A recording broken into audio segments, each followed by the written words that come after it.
speaking of being prepared, you are a war correspondent. Not World War II, but you've covered war. And you know what war's about, and you have seen the hell that is war. Yeah.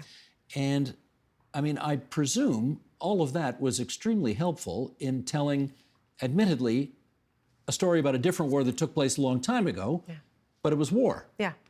Yeah, listen, again, as you say, Second World War, I don't have a sense of it beyond my reading and you know, the films that we all watch to get a sense of it. But I, as a foreign correspondent, you inevitably bump up against the Second World War and its legacy. And, you know, I'm stating the obvious, but I've been in the Middle East and Europe and Ukraine, as I said, and Russia and other places. And so it is constantly in the background. And you're always comparing kind of your experience with those of people who lived through horrible times like that.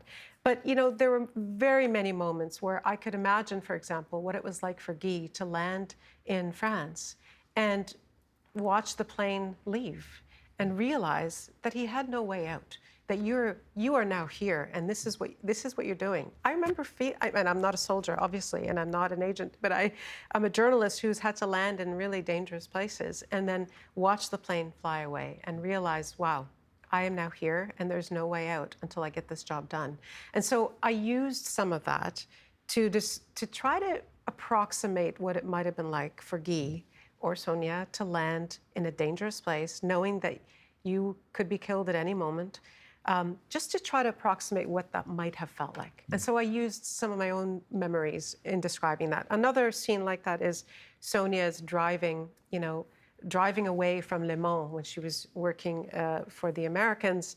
And she describes a scene where she sees kind of, you know, the massive refugees walking away and the people who had been killed, you know, in the last days of the liberation of France. And just that scene, I can almost visualize it because I've seen scenes like that. Just what it's like to walk out of a war zone and to see the destruction that had been wrought by a withdrawing army. I've seen that, and it's not a pretty sight. So I use that also, those memories, to try to, again, not to make up things, but to give some sense of what it might have been like for Sonia and Guy to be in a war zone. My point is, you're the right person to tell the story.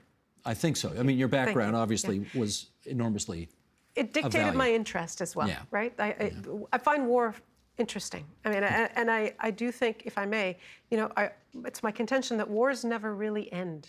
And I say that in the book. They alter our DNA, they change the course of our lives, and they affect the people generations later. So if it's not, you know, unexploded ordnance, you know, as we still find from the First and Second World War, if it's not the scars that we leave on cities when wars happen, then it's memories and trauma that we inherit from people who have been through war. And so war stories, I think, this one included, are a cautionary tale, and they're important to know for us, not just because it's part of our history, but because they tell us who we are, and they not only tell us about what it was like to live through war, but they also teach us what it takes to find peace.